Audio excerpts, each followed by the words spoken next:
Hello and welcome to Baseball Barbacast, the only baseball podcast in the world, passionate about the fact that Mr. and Mrs. Met should do a renewal of vows. I'm Jake Mintz.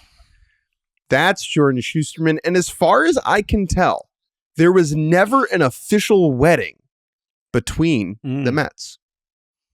Interesting. Well, if this season continues on as planned, which has most recently featured a mop of the St. Louis Cardinals, anything will be possible at Citi Field. You thought the vibes were good last year. Well, oh boy, these Metropolitans are off to quite the start in 2025. On this Monday edition of Baseball Barbacast, we talk about those mopping Mets who took all four from the Cardinals. A couple other sweeps to talk about. The Braves and the Guardians winning all their games over the weekend. We'll highlight a handful of other series. Open the the unfortunate mentions of the Baltimore Orioles, and then turbo mode through the rest of the series. Jake, good morning. How are you doing before we talk about the Mets? I'm doing sensationally, and I've never heard of the Baltimore Orioles, and I can't wait to be told about them. Enough. 24-2. What even is that? Let's talk about a good baseball team. Thanks. The New York Mets, Jake. Oh, my goodness. When MOP-purtunity knocks and the Mets answer, they say, come on in. It's time to win all four baseball games over a weekend. And the Mets welcomed the St. Louis Cardinals, a team that we actually don't think is that bad, despite their strange offseason and strange declarations about their plans for this season. Cardinals went into Citi, and they went 0-4. The Mets pitching continues to astound as they win all four. Jake, I know you attended, I believe, the first game of the series, and were around some of these teams a couple of those other days. So I'll let you take the lead here. What is going well in Queens? I understand there are a lot of people at the baseball games, which is maybe an important place to start, because one of the low-key weird storylines of their season last year is that their attendance actually was not as good as you would expect for a team that kind of had this magical run. Obviously, towards the end of the season, it was picking up, but one of the things coming into the season with Steve Cohen was like, come on, like we're the Mets, like we're spending so much money and we should be good. Like we should be packing this place. And it sure seems like that was the case this weekend. Yeah, well, it was weekend games obviously do better than weeknight games. And that there were tons of people at the yard over the weekend was not surprising or compelling to me. Whereas the Thursday night game that they played, I don't know what the exact number is. I'll pull it up now that I'm talking about it. That felt pretty packed, considering it was a Thursday night game with pretty cold weather. Like, here we go. 38-246. Like, that's legit. That's legit. And kudos to Mets and Mets fans for making that happen. And it's just a great reminder of how attendance works in the early season, right? It's on a tape delay. And heading into 2024, the Mets did not conjure a lot of buzz in the fan base because they had a very unexciting offseason that coming off an underwhelming year. And so there wasn't this sense of genuine excitement within the fan base. And remember, for all of April, they were bad. They weren't playing well. It was not an interesting, exhilarating team. And understandably, people didn't show up. It turns out that if you make a run to the NLCS and you sign Juan Soto, they will come. Yes, and just to kind of wrap this note on attendance, just to back up some of the numbers here, Baseball Reference has some great just attendance numbers if you go to their miscellaneous page for each season.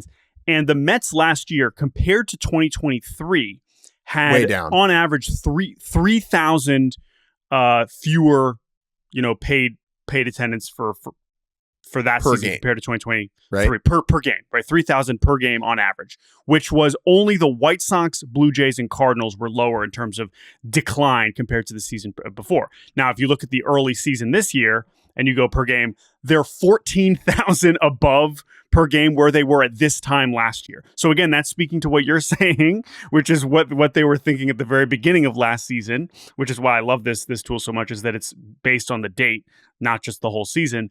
But they are just crushing, and you can see like all the. It's not just okay, it's bobblehead night now. Everyone's showing up. Like people are packing the place. I know it's only 10 games so far. So anyway, I just wanted to leave with that. But obviously, the team is also giving them a reason to show up. Just got a text from my Aunt Jennifer. I'll be at Citi Field tonight. You? Question mark? There you go. There's one more person that probably wasn't there a year ago. Hey, hey. No, I'm not doubting. And Jen posts. I'm not doubting Jen's. I'm not doubting Jen's fandom, but it's timely. And the Mets gave all those human beings joy over the weekend, winning all 4 games against the Cardinals for the first Mets mop over the St. Louis Cardinals since April of 1986. And in Mets land, if there's ever a first since 1986, you just feel the irrational confidence bubbling up within the fan base, baby. Wow. Okay, so that already is an amazing thing, because they're certainly not playing 4-game series against the Cardinals every year, but they are playing them decent. They have played many of them, and so this is the first time. That tells me something. That's a great fun fact that I did not know. Okay, so how do these games go? I know generally the Mets win by not allowing the other team to score a lot of runs. That's my understanding as to their strategy for victory. Yeah, it's been working pretty well, and before this weekend, it was really like the Pete Alonso show on the offensive side.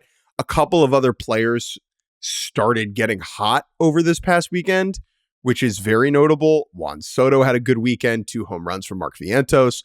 Francisco Lindor hit a badass walk-off home run on Friday night, and then went yard to start the game the following day. And he was 7 for 18. There was some wild stat that, like, if he gets on base to start the game, the Mets have lost once. Yeah. One of those great. I mean, again, when you're what are you, 15 and 7? You can. There's a lot of ways to slice and dice this hot start to the season. I mean, to your point, it did feel like Pete had been the story so far, and that hasn't exactly slowed down. I think Pete saying the quote I saw, I don't even know if it was after the Friday or Saturday game, where he said he hasn't felt this locked in. He said, someone said, "Oh, when's the last time you felt this locked in?" And he said, "I don't know, junior year of college." Which, again, this is someone who, coming into this season, had over 220 career Major League home runs. But I do think it speaks to like the version of Pete Alonso that we're seeing. Like, this is not just a hulking slugger who can hit the ball over the fence. He's got more walks and strikeouts. He's hitting 346. Like, this is a complete hitter. This is not just someone who is on a power surge. It is just an all around. That's what that locked in thing is. Not just like, all right, when he hits it, it goes over the fence. He's just hitting everything. You know what's hilarious though? His OPS right now is higher than it was in that junior year of college with the University of Florida, when he posted 1128 OPS, 14 home runs in 58 games. He currently is at 1171. So if he can sustain this, he might get picked pretty high next year.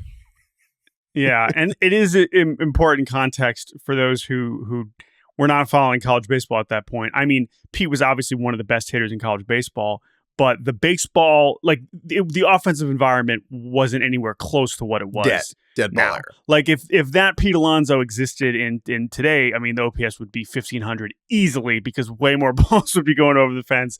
And but to his point, he was hitting in college. He hit 374 with the same number of walks and strikeouts. Like, and I think that's really what he's getting at, because not that Pete has struck out that much in his major league career. It's been his rookie year, it was pretty elevated, but this kind of plate discipline and just general on base is just not something we've seen from him at a consistent level. Pete Alonso is making himself money that he has earned the entire time. We are Pete Alonso defenders 1A and 1B, and we always shall be. And it's been great to see him start the year like this, because look, He will not hit this well all year. There will be slumps. But to start this way, it just avoids all the questions, right? It just makes it the impending free agency and his free agency last year and the opt-out. It just makes none of that a story where there's like, oh, will he opt out? Will he not? Like, yes, he's going to be a free agent. Freaking duh. And so I think that is really reassuring. Two other Mets I want to talk about. Kodai Senga. Kodai Senga was kind of the key player for us for this team heading into the season because he felt like the pitcher who you could envision getting a Cy Young vote on this team with a healthy year, right? All of the doubts about the Mets rotation heading into this season have, in the early going, been answered. Griffin Canning has looked great. David Peterson has looked very, very good. Clay Holmes is making a good transition to the rotation. Even, Tyler McGill with a 1.4 in 19 innings. But even now, as you project ahead, right? And you're like, who do I feel good about in game one of a playoff series? Exactly. It's still Senga, just because his stuff is so good and different and unique and impactful. And for him to come out and deliver another banger of a start over the weekend, now his ERA is 0.79 across 4 starts. That's huge. That's enormous. And look, is he going to stay healthy? It's April 21st. Maybe, maybe not. But you can envision a world where it's Kodai Senga, game 1, NLDS, Citi Field, and everybody in the audience feels good about it. Yeah, I'm with you there. I mean, I think that the durability question remains the biggest thing with him because, I mean, yeah, when he's been healthy, he's been good. He clearly, when he came back at the end of last season, we were not getting a version of him that was representative of his talent level. What was representative was his rookie year, where he, almost was rookie of the year and got Cy Young votes and everything. So it doesn't necessarily shock me that he's having this success, but it is very refreshing to see a nice reminder to just have him take the ball, every his time through the rotation. And I hope he can build that workload. I hope he can stay on there because he's also just ridiculously fun to watch. But I do think that, yeah, you mentioned all these other guys, but those are, in some ways, those are a bigger part of this Mets story so far, is how good Griffin Canning has been, how good Clay Holmes has been, how good Tyler McGill has been, right? Because that's really why they have the lowest ERA in baseball by a lot, by like almost half a run over, I think, the Padres, who are second. They've only allowed 9 home runs the whole season, which is really amazing. Clay Holmes has faced the most batters this year without allowing a home run.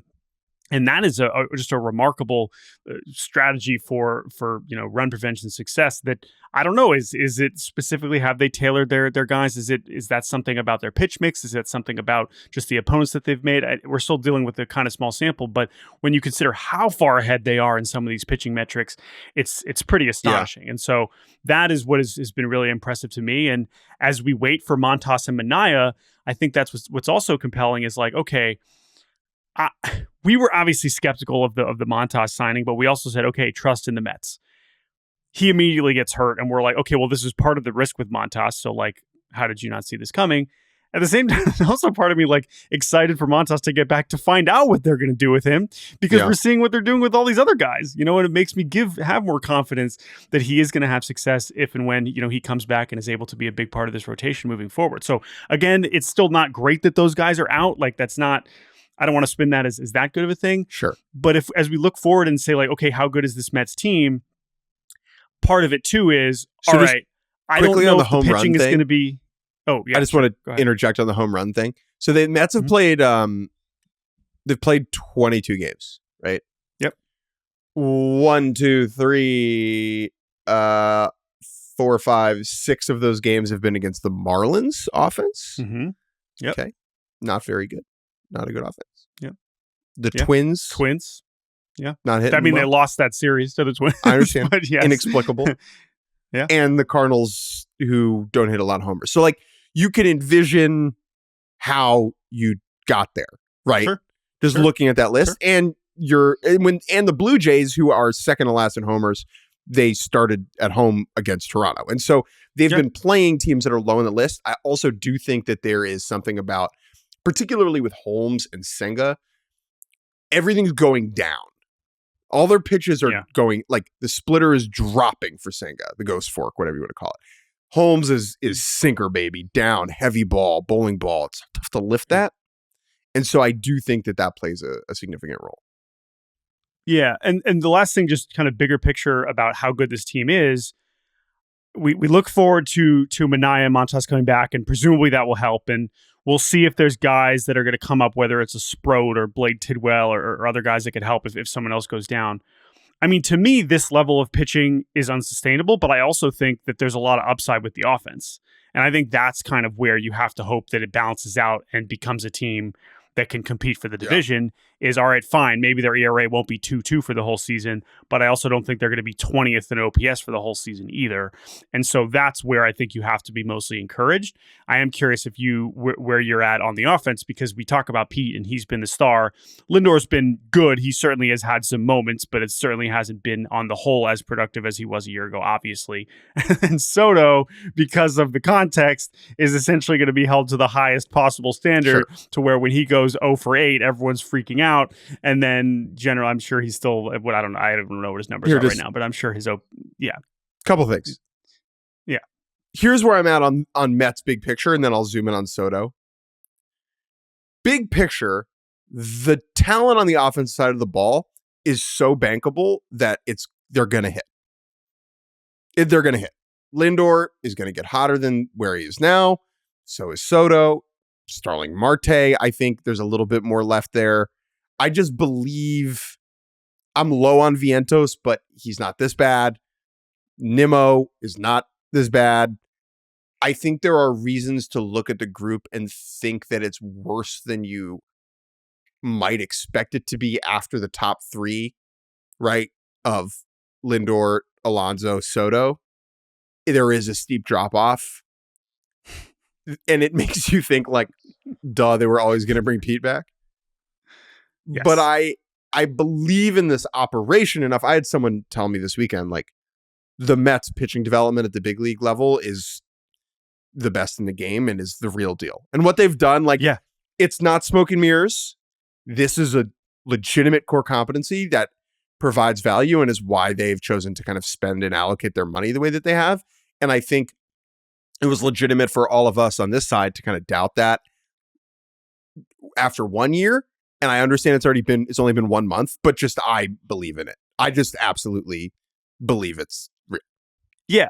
Well, and quickly before we go back to Soto, like we mentioned all those starters, Peterson, McGill, Canning, the bullpen, honestly, besides Diaz, like Diaz has been by far the shakiest, which is you can look at that as a concern, and you can look at that as a positive because he could also just rattle off 20 straight scoreless innings. But I mean, they're third in bullpen ERA, second in WHIP. Like and that's a group that is right. There's some returners like Stanek, our guy Ryan Stanek, Buto's still back there, but Max Kranick and Huascar Brazaban and Reed Garrett, like these guys are all getting a ton of outs, and that's part of the infrastructure too that you also have to respect. So Juan Soto, there was a lot of Juan Soto washed, Juan Soto struggling. There was a moment, I think, over the weekend, he got like a standing ovation. Mets fans getting behind him, lifting him up. No more standing ovations. I'm not going down that road again. No more standing ovations. Discourse again. Look, all this conversation. Do you know what his OPS plus is right now? Do you know what it is right now? I don't. I would guess it's like 145 would be my guess. It's 137. Okay? Yeah. It's 137. I mean, that is pretty bad for Juan Soto. But this is why Juan Soto is different. Okay? The bottom, the struggle, the strife, the worry is about a guy who is 37% better than the average hitter. Right. So like it's like even like he's so good, dude. No, I know. But it's also relevant when we're talking about these tiny April samples, because it's like you could pick your favorite actual superstars all over the place have 60 OPS pluses through the first. They're like actively crap, doesn't happen with him. It doesn't exist. He's on base too often, and that's why, highest floor in baseball. So, Aaron Judge last year, At this time was a bad hitter. Hitter. People forget, like, this has just kind of been lost to history because of what Aaron Judge accomplished. But here, I have it right in front of me. Through 22 games May last year. 5th, or maybe I guess he was by the end of April. He was perfect. Through 22 games last season, right? Which is exactly where the Mets are. He had a 674 OPS. He had a 183 batting average.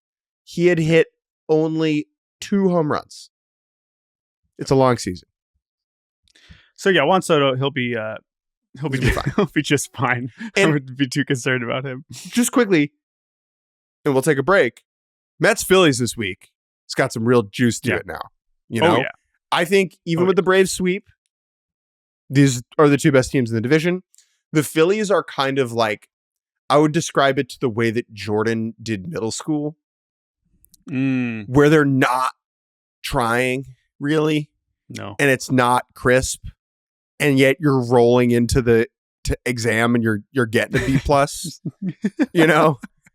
That's true. I did that. That does sum up my age 9 to 14 educational experience. Yeah. And that's what the Phillies are right now. Mm-hmm. No, it's true.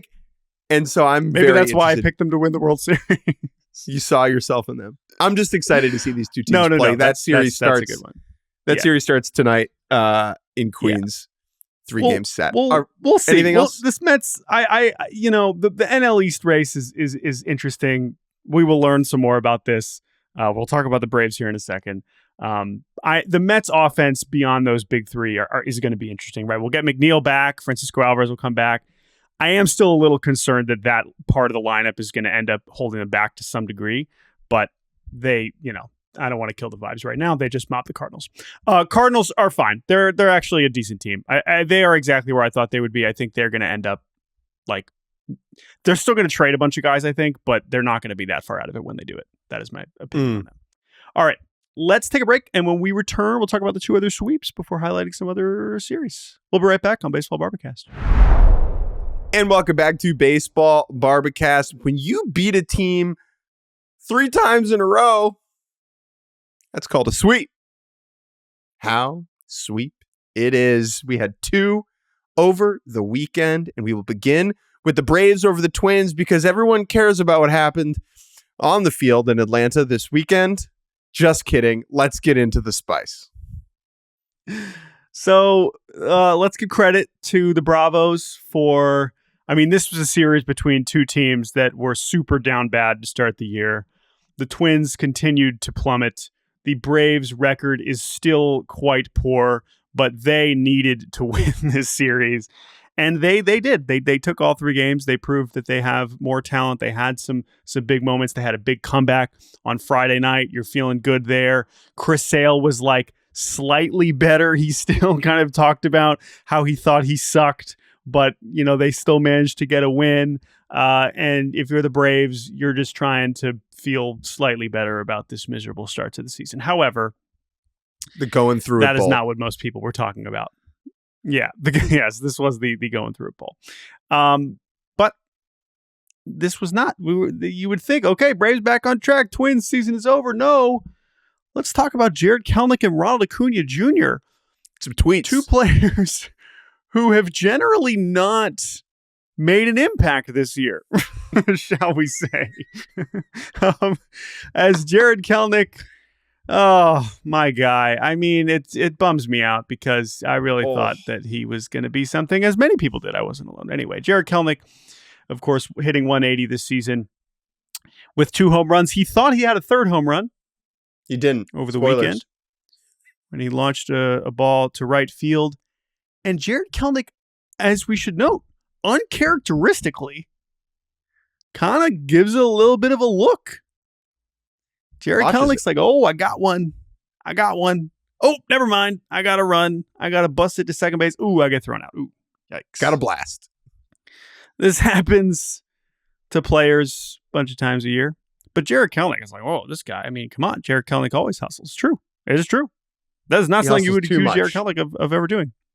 Yeah. He hustles too much. True. Anyway, everyone's like, wow, that's a bad look for Jarred Kelenic, who's, hitting 180.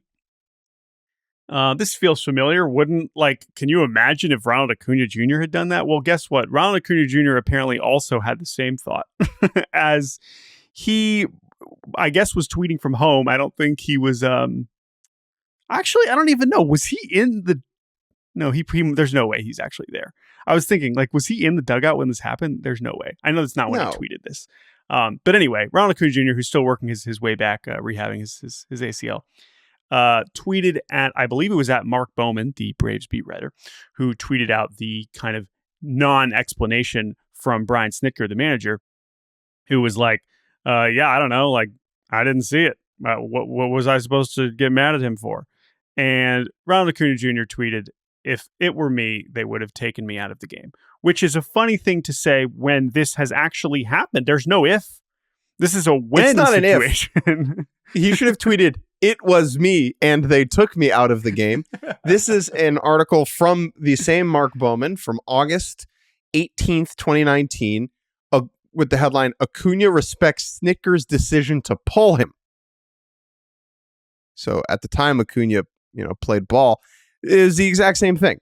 Acuña doinked one off the wall that he thought was a homer. He was not thrown out at second like Jared Kelenic. It was merely a long single. Okay. So in fact, it was better than what Kelenic did.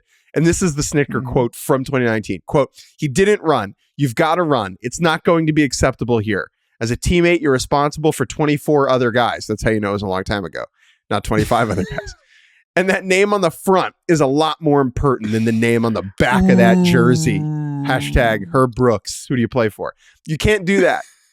We're trying to accomplish something special here. Personal things have to be put on the back burner.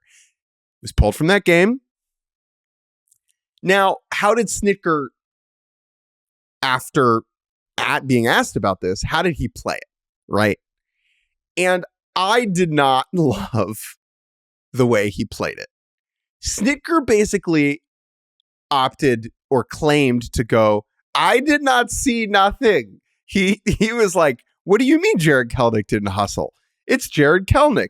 He always hustles. Quote, I don't look for him to not hustle because he plays with his hair on fire all of the time and he's laying out.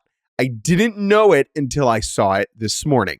Now, if that's true, that's still bad because he saw when Acuña did it, right? He saw when Acuña did it. And if you are not noticing these things as a manager, then they are not actually important to you, right? Mm-hmm. That's the thing. That's what frustrates me. Obviously, there's the double standard, which is founded in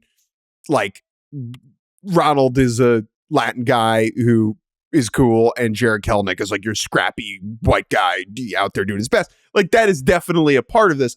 I actually think that Snitker, it just shows this lack of what actually matters. And maybe that's changed, right? Maybe Snitker at age 70 in 2025 with a ring already under his belt is just paying less attention than he was in 2019.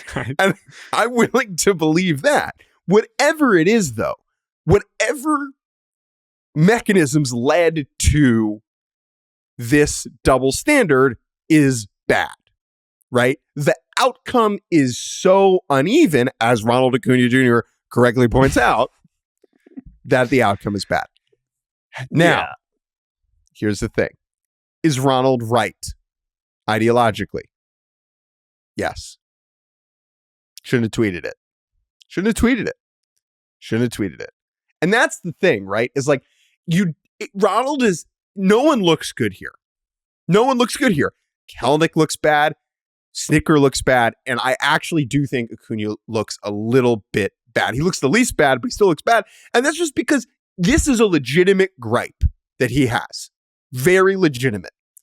For the face of the franchise to be watching the game and see that a player who stinks right now is being treated better than he was, right? That's a legit gripe. Send it in an email, right? Talk about it in person. Schedule a meeting. Do it on Zoom. Keep it out of the public eye. I am happy that Ronald did this in public because it's hilarious and we can joke and talk about it on the podcast. Sure. But it's not the way you go about it, right? It's, again, not the biggest crime here, not even close. But I don't think I think multiple things can be true. Ronald is right in what he believes, and he is wrong in how he chose to exhibit that. Yeah, and I do think that just like what it says about how the specific don't sound like 2019 was a long time ago. And Snicker asked about it too. He was like, "Oh, every situation is different. It's a timing thing." Like, okay, sure, but to your point, none of this is a good outcome for anybody. And I guess it's just another thing the Braves have to. It was just gonna boil over. I don't know. It doesn't really matter that much. I don't think. I'm sure Brian Snicker would love to have Ronald Acuña back, pimping as many long singles as he can, because right now the Braves need all the help they could get. And so, I don't think he's going to be picky at this point. But I think it does speak to that. I think it matters more than you think. Okay, but in what way? Like, how does that manifest? I mean, I don't like Jared Kelenic is probably he's only still playing because the Braves outfield situation is as dire as it is. I don't know. Is it going to impact his relationship with Acuña? Yeah, if I'm Kelenic, I'm probably not feeling awesome that Acuña is saying that about. But he's not. That commentary is not necessarily about Kelenic as much as it is about Snicker. So it's about Snicker. It's not about. It's not about Acuña and Kelenic. Yeah. To me, it just says something very simple. And there's a breakdown at some point in the chain here, right? Where the act that Kelenic did on the field, where you. Look, we let the kids play, like pimp a home run. Sure. Yeah, if you get thrown out, you look like a doofus. You look like an fine. idiot. Like you look like a doofus, right? That's part of it, Sure. I have no issue with pulling a guy for doing this. Acuña too. Like if you pimp a homer and it goes out, don't pull the guy. That's whatever. Like that's cool. That's if you pimp one and it hits off the top of the wall and you get a single. You're a dummy and you need facing consequences for your actions. Like that's living in the planet, right? Mm-hmm. Something along the chain of command here broke down. Whether that like somebody in the Braves dugout saw that Kelenic watched it. Yes. And that information never made its way to Snicker, or that information made its way to Snicker and he opted not to act on it. Someone failed here. And I think that just shows me that the Braves as an operation right now might not be humming on all cylinders in the way that it was 2 or 3 years ago, right? Yeah. Maybe I'm reading too much into this, but this is, when is the last time we saw a player publicly criticize a manager on the internet? I don't know. Maybe we're forgetting something obvious, but this like is their relationship is built on enough that I'm sure they'll get past it and everything will be fine. Like that's not. Yeah. I'm just saying, like, don't underplay this.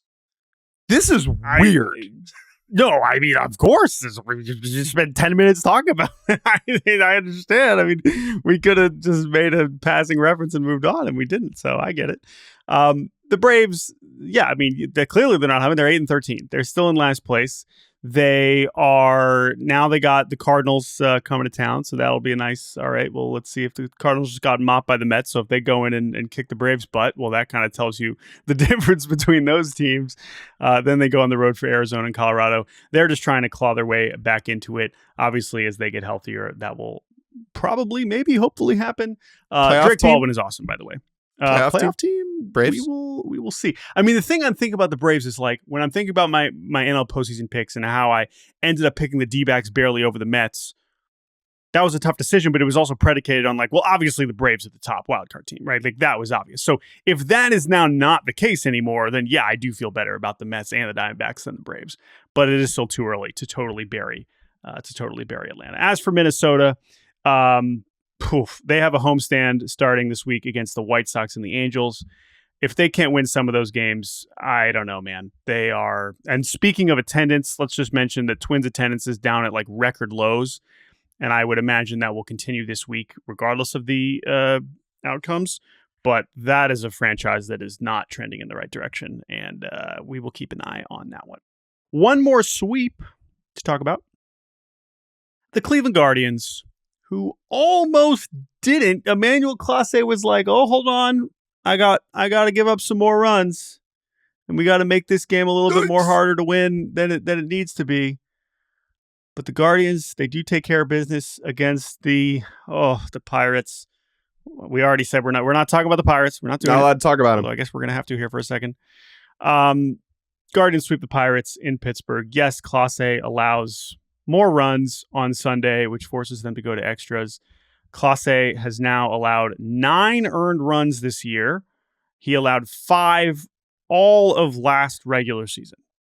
So that is a stat that is hard to fathom.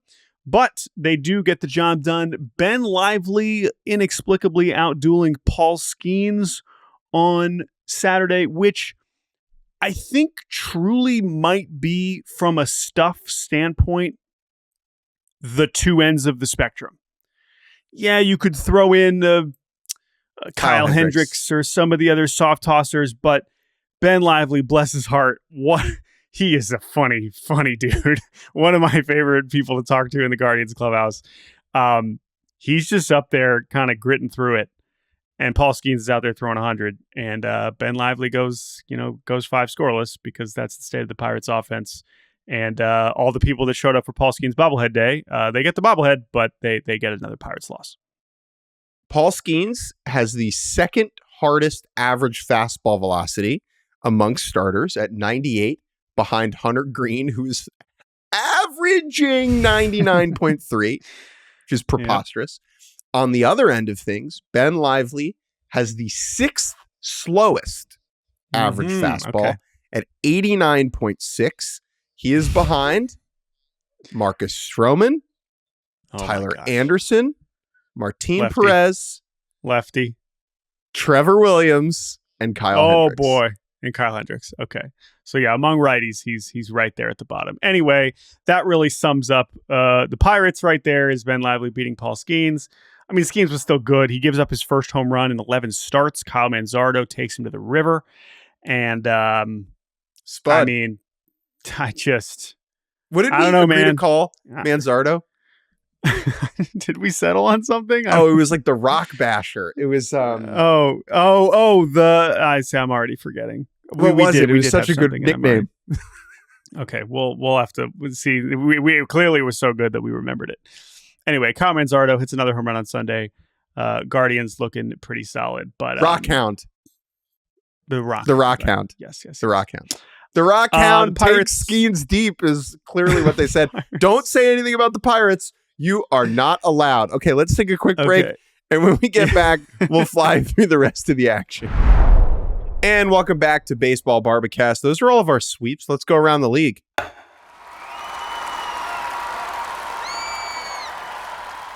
Yankees taking 3 out of 4 over the Rays in their bizarre spring training homecoming, playing in their own spring training park as a visiting team. This really should have been a mop. Devin Williams with a tough outing on Saturday, the only blemish. Yanks being the road team at the Stein, at the George. I saw someone calling it the Boss as the name of the stadium, which I'm against. I prefer hashtag Phil the Stein. It was less weird than I thought on TV. And that's just, look, we've seen the Yankees in this stadium a lot. It was that simple for me. It was weirder to see the Rockies there. It was weirder to see the Angels there. It's weirder to see the Cactus League teams playing in a Grapefruit League ballpark. What I wonder is how many of the Yankees had been in the visiting clubhouse. I don't actually, you actually know this better. I don't know how big of a difference or where the visiting clubhouse is there relative, but because the Rays have populated they now own the Yankees' home spring training clubhouse there. So they don't Aaron Judge doesn't just get to go to his locker. So I don't know how big of a difference. That's what I'm more curious about, is how many of them had even been to that other side. Did you see Stanton left a bat in his locker for Heimer Candelario? No. Junior Caminero. Wow, I hilarious. was like, what? That was so bizarre. My brain just was like, this guy's initials are JC. JC. Yeah, he left a bat in his locker. Oh, for Caminero. Knowing that Caminero would use that locker. So he left one in there. And all I got to say is, watch out, Junior, because maybe this is like in the old days, man, in the old days when I was growing up, that would have you never do that. Maybe you put rotten tuna in the bat. Oh, yeah. Or you like put you're trying to mess with I thought they were rivals. What is this? Yeah. What is this fraternizing with the opponent? What is this disgusting? Chicken pox all over the bat. Yeah. But that's nice of him. That's good. I hope his bat doesn't mess up his elbows. Anyway, but yeah, it was a little weird to see some of it, but for the most part, it just looked like, they're the Yankees. They're just batting in the top of the inning. Well, yeah, Jazz getting ejected and doing tweeting too. Same thing. As this was funnier to me than the Acuña one because Jazz's target of the tweet was the umpire, for whom a nice relationship is less relevant than if he was tweeting about Aaron Boone. True. We're trying to figure out why the suspension is still pending. Because he did it. He did it. We know that he did it. You're not allowed to tweet during a game. You can't. He tweeted. He gets ejected. He tweets not even effing close. That's that's 5 minutes after he leaves the game. That's one game, and that's probably you're probably going to get a 1-game suspension. He managed to appeal it and played all weekend. I don't know if he's going to be playing this week in Cleveland, but anyway, I would love to know the argument for the appeal. Right? Is he saying I was out of the game? I'm a private citizen at this point. I can tweet anything I want. Right. Or his argument was, Your Honor, it wasn't even effing close. It wasn't. And they're like, oh, you're right. Oh, you're right. It was a bad call. Sure. One other fun thing from this series was Max Fried dominating on Sunday. 7 2/3 shutout innings, carried a no-hitter into the 8th, into the 7th. We had this bizarre Chandler Simpson chopper to the right side that doinked off Paul Goldschmidt's glove. That was ruled initially as an error, preserving the no-hitter for Max Fried. That was later changed to a hit right before Fried started the 8th inning. Yeah. So when he stepped on the mound for warm-up pitches, it was a no-no. And then when he threw the first pitch of the inning, it was no. And then he let up a hit to the first batter of that inning, Jake Mangum. And so it was for sure a no. Yeah. I'll be honest. This storyline does not compel me at all. If it was a perfect game, maybe I would have gotten more invested in whether this was a hit or an error. Disagree. Max Fried said after he didn't know or care. I don't think they would have let him finish the game anyway, but I could be wrong about that. I guess it was a good reason to watch Chandler Simpson run 100 times to watch this play over and over. It was great. But other than that, this was not the most interesting, strange umpire decision in this game, which was Aaron Judge hitting a home run and then being like, that was foul. Max Fried, very good. Dodgers taking 2 out of 3 over the Texas Rangers. Yamamoto is the Cy Young frontrunner, baby. He with him plus Hunter Green getting shelled by the Orioles on Saturday kind of nudged him ahead, I would say. However, Paul Skeens giving up a home run to Kyle Manzardo. Yeah. I know pitcher war is stupid. Do you know who's leading the National League in pitcher war? Yamamoto is second. And it's not Hunter Green anymore because of his bad start. Correct. And it's not Paul Skeens. It is... Who is it? Jesus Luzardo, who has been sensational. Oh, yes. For the Phillies. Yeah, after yesterday, yes, he was. Phillies could not hang on to that one, sadly. Dodgers, Rangers. This was a very interesting series. So Yamamoto's awesome on Friday. He shuts him out. We have Roki Sasaki on Saturday against Nathan Eovaldi. And this was a very strange Roki outing. His fastball was like 92, 93 for the first few innings. And he wasn't throwing it. And it was like, okay, is this Will Smith basically saying your fastball sucks right now? Like we're going all sliders and splitters.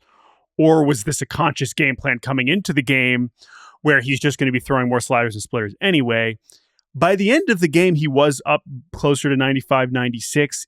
Sasaki said afterwards that I had nothing. I wasn't injured, like my mechanics were off, whatever. He only allowed 2 hits. He completed 6 innings. He still walked a few guys. It wasn't pretty. There were he had another home run that got robbed. Andy Pies robbed a homer in the first inning. But he got through 6 innings. So again, this Rangers offense is like kind of terrible right now. So it's hard to get too excited there. But hey, he's any pitcher that can give you 6 innings right now, especially for the Dodgers. Like that's fine. That's good. I'm not going to hate on it too much. Ultimately, the Rangers end up winning on a Adolis Garcia walk-off home run off of his former teammate Kirby Yates. So that was a pretty brutal loss for the Dodgers on that day after that Roki start. But yeah, I wrote about Roki last week. I still don't really know what to make of him. Every game gives you like some reason to be encouraged and then another reason to be super concerned. And that's just kind of where we're at with him. I think it's fascinating because they're treating big league games like minor league games, it feels like. You see this a lot in the minors where, okay, so like a very random example. The White Sox have a prospect now named Noah Schultz. And Noah Schultz has like one of the best sliders you've ever seen. And the rest of his stuff is just like, right now it's pretty good. It's just good. And so there have been games where the White Sox are like, you are not allowed to throw a slider today. Mm-hmm. Not allowed. Figure it out. Figure it out. Learn how to do this other stuff. Right? Yep. I'm not saying they're doing it that overtly with Sasaki at the big league level, but they're not doing that. Right? It's this idea of, but I think they're doing it more with the velocity where it's like, we don't necessarily, he doesn't need to be throwing 98. I'd rather have him be peppering 94, 95 on the corners and sustaining that command. Like in the beginning of the season, it felt like he was just selling out for velocity. And that's not necessarily the best way for him to develop right now. Yeah. Yeah. No, I hear that, but like, no part of the plan is him throwing 92 at any point. So maybe he starts throwing more sliders and splitters in general. That wouldn't surprise me if he just pitches backwards more often because the fastball command and how it's playing is just not, he's just not getting any fastball whiffs whatsoever. Part of that is command. Part of that is just how the pitch plays. But if it's a 93, there's just no way. He's just going to keep going sliders. But it was definitely the best the slider has looked, I would say, which that alone is a pretty encouraging step forward. But either way, the Rangers win that one. And then on Sunday, we have Tyler Mahle against Tyler Glasnow, and this is just a total pitcher's duel. Tyler Mahle has been amazing. I don't know where he ranks in pitcher war. I have to imagine he's in the top 10. Number 1. Okay. He has been tremendous. DeGrom, both of these guys got TJ around the same time. Of course, we're focused on DeGrom. No one cares about Tyler Mahle. Tyler Mahle did not look good. He was hurt. He had an injury scare in spring where it was like, okay, well, this guy's just going to be a non-factor. He has been unbelievable. And there was a time when he was a really, really good starting pitcher in the big leagues. Like there was a little couple year stretch there where that was true. So it's not that hard to believe, but he's been amazing. Glasnow leaves early with leg cramps, even though it was kind of the best he's really looked so far this season. But again, this Rangers offense right now is not good. And then they win the game on a very strange play at the very, very, very end where Wyatt Langford tries to steal a base as the tying run and he pops off the bag briefly and on the review, it looks like he probably was still safe, but they call him out because that's how we do replay nowadays. It was very unfortunate and sucks for him. But also the Rangers can't score and that's on them. Ohtani baby. Ohtani baby has not arrived. Not a secret like the wife. No secret wife. Can I just say a normal Japanese baby. Baby girl. I don't believe we know the name, which is fine. It's his private personal life. I told you what it was going to be named. Think it... Didn't I predict Oh, you did. I don't know if we have a status on whether you're correct about that. Mike Trout. If the baby's named like... If the baby's named like Miko or Michaela, do I get a W for that? Sure, you do. Okay. Here's the thing about this. He managed to go on the paternity list and then come back and play again in the time since we last recorded. Like we didn't even know when we recorded last week, we didn't even know he was going on the paternity list. And then he went, missed 2 games, was back in the lineup on Sunday because Ohtani loves ball. I think this is one of my biggest problems with modern baseball right now. Yeah. I think that the paternity list should be a 2-week thing. I think there should be a mandatory amount of time that you have to minimum. miss. It's like the IL, where it's like you can't come back in less than 10 days. Go spend time with your child. It doesn't matter. It's 2 games in April. Now, I'm not saying like Ohtani doesn't like his kid. That's not the take here. What I'm saying is there is a cultural pressure that exists for these guys to get back ASAP. And that's because they don't have more time on the back end. Like if they want it, I think players should have the option to spend more time on the paternity list if they want. Can you imagine, Jordan, having a kid and then 3 days after you have the kid, you're just not in the same city as the kid anymore? And like you're like less than that. It's like 2 days. It's like, that's what I'm saying. It's like incomprehensible to me. And like I feel bad. Like again, these guys have good lives. That's not what I'm saying. I'm just saying that the miniature paternity list time compared to, let alone European society, right? It's like, well, we want to open up this conversation about that's a whole other thing. But yeah, well, like there's a lot of things we can't. I mean, I'm not disagreeing with you at all, but just added to the list of I cannot fathom that part of being a Major League Baseball player. Dog, especially if you're a starter. If you're a starting pitcher, just say to the team, I'm missing 1 start. You're going to spot start it. That's 11 days or whatever. Sure. Catch you later. Anyway, good for Ohtani. I'll throw outside in the hospital parking lot. Sure. Don't worry, I'll stay loose. One other thing we have to mention from this is that our friend Brent Honeywell got his World Series ring. Thank God. Brent is still a free agent. He lives in Dallas, and he went to see his old friends, and the Dodgers posted a bunch of videos and pictures of it, and it made me very happy and very sad at the same time because I wish Brent had a team. But him getting that and getting to it's just so freaking cool. So no further notes on that. I'm just happy for him because obviously we care about him very much. Jock Peterson is over 38. Bad. Jock Peterson is over 38, and I don't know where that goes from here. Jake, probably 0 for 39 is where it goes. That's probably true. All right, before we do turbo mode and finish all these other ones, we have to slow it down a little bit for a little sorry for your mentions. Oh boy, it's time to open up the @Orioles Twitter feed. O's lost 24-2 on Sunday. Weird series. They knocked Hunter Green around on Saturday, took that win, but Reds take the series. The O's lost 24-2 on Sunday in the kicker in the rubber match on Easter Sunday. And part of the quote from Brandon Hyde was like, you never like to have that on an Easter Sunday with, fans are coming out. No, you don't. You don't like to lose 24-2 any day of the year. Here's the problem with this one is that Charlie Morton, with all due respect, looks horrible. And he has been very open about this. He has been very honest. It's been very interesting to see him kind of wrangle with his own pitching mortality.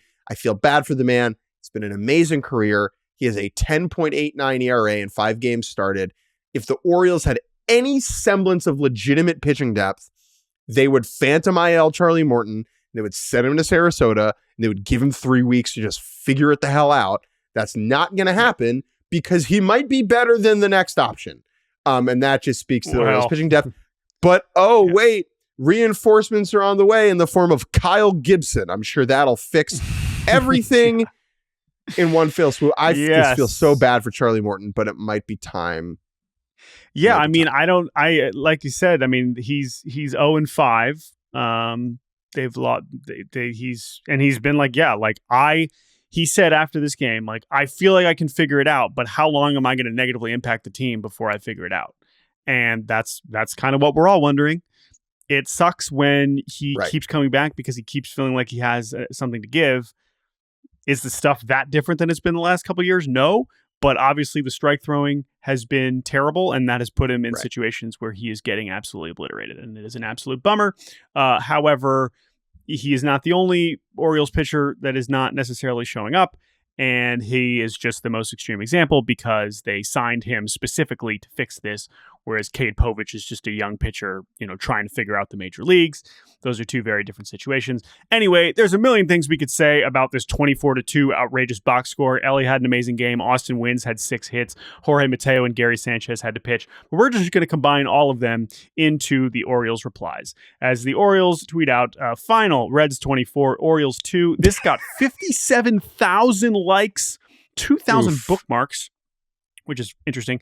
6,000 retweets, quote tweets, whatever, and over 2,000 replies. So, Jake, why don't you take it away?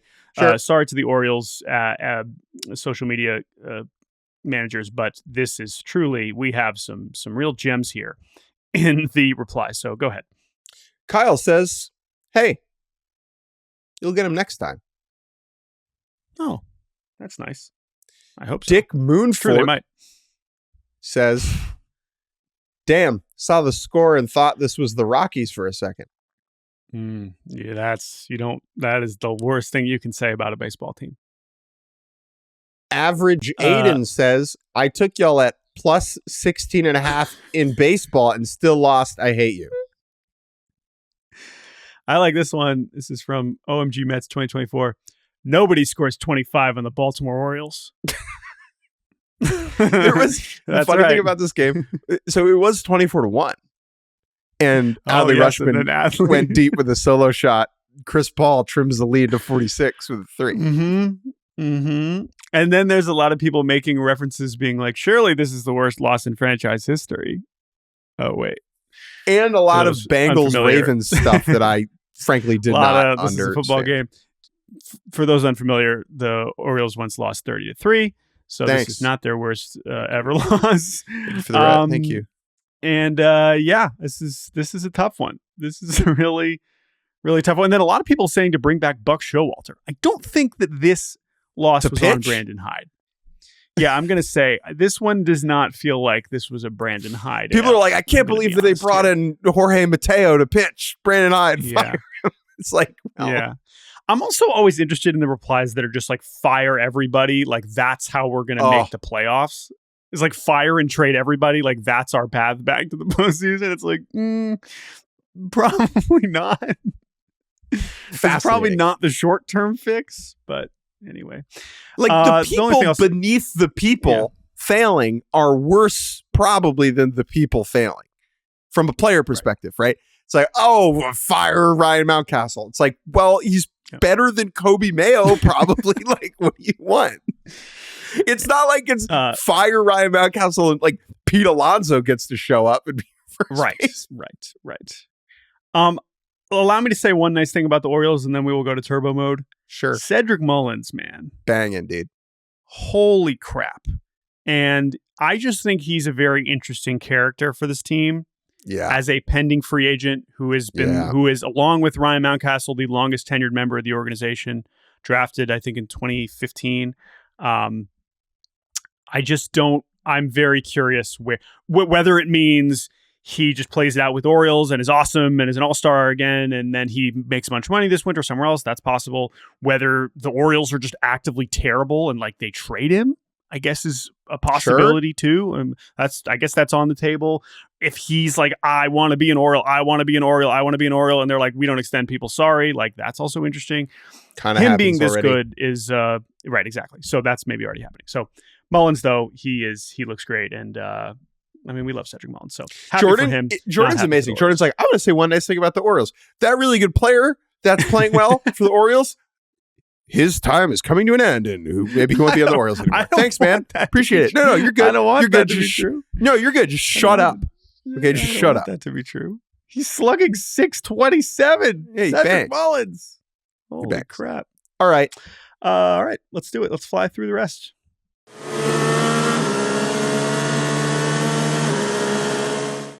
All right, we have 9 series left, and we're already over an hour, which means it's time to throw it into turbo mode. Jake, start us off with the Cubs and D-backs. Cubs taking 2 out of 3, all-time bizarro world upside-down game on Friday in which the Cubs blew a 7-1 lead in the blink of an eye and then won. This is a text from my friend Beef, who is a big Cubs fan.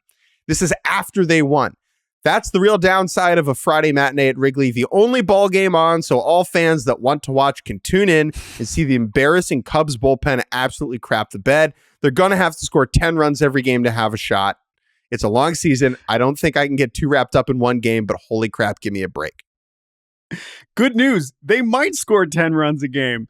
Astros take 2 of 3 over the Padres. Cam Smith hits 2 homers on Friday. Hayden Wesneski was good again. Tatis hits 2 more homers over the weekend, including on Sunday as the Padres take the game on Sunday Night Baseball. Luis Arraez, scary collision at first base. Thankfully, it seems like he's okay. Jake, should we have a double bag at first? Yes, we should. We need a grocery checkout person to sit down with Rob Manfred and say, would you like me to double bag this? And Rob can say yes. We'll talk more about the double bag later in the week. Tigers almost mopping the Royals, dropping the one on Sunday. We might have talked more about them, but when you have a chance to mop and Tarek Skubal on the mound, that's a game we got to win, friends. Yeah. Royals only have 11 home runs in 23 games. That is last in Major League Baseball. The Seattle Mariners take 2 of 3 over the Toronto Blue Jays in Toronto. 4th straight series win for the Mariners. Rowdy Tellez in extra innings on Saturday hit into a heartbreaking, devastating double play to end the inning, and then a massive grand slam a couple innings later. The Blue Jays also are struggling to hit home runs. The Blue Jays have 12 home runs. Cal Raleigh has 9 home runs. That is all you need to know about that series. The Brewers took 2 out of 3 over the A's. Did something cool happen in the series, Jake Mintz? Yeah. Caleb Durbin, Major League debut, pride of the Bears, 2 knocks in that first game. And the Brew Crew stole a franchise record 9 stolen bases on Sunday, which is amazing. 9 stolen bases is great. When you steal 9 stolen bases, it's someone else is doing something wrong. Right. Which is weird because I don't know why, because Jeffrey Springs is a lefty and Langoliers is good at controlling the running game. I don't know what happened there. Logan Henderson was fantastic in his debut. He could help the Brewers. Rotation, Angels, 2 out of 3 over the Giants. Okay, Angels, we see you. Mike Trout hits 2 homers on Saturday. Zach Neto is back. He homered as well. Justin Verlander actually looked pretty good finally. Among those 1-year, $15 million pitchers, he looks the best, and he doesn't look very good. So that speaks to how those guys are doing. But then Ryan Walker, my Team USA reliever, he melted down under the pressure of me putting him on Team USA. Joe Adell, walk-off double, caps a 4-run 9th inning. Philadelphia Phillies taking 2 out of 3 from the Marlins without really trying. Phillies are on pace for a 90-win season, and it does not feel like it at all. No. They're in a bizarre place. The pitching has been very good, the starting pitching. Jordan Romano, Phantom IL, that guy, like right now, just... Yeah. Speaking of Phantom IL Phillies, Brandon Marsh, who was 0 for April, hits the quote-unquote injured list with a hamstring issue. They're going to send him to AAA on the way back up so he could get some at-bats. It is the first roster move the Phillies have made this year. Oh, interesting.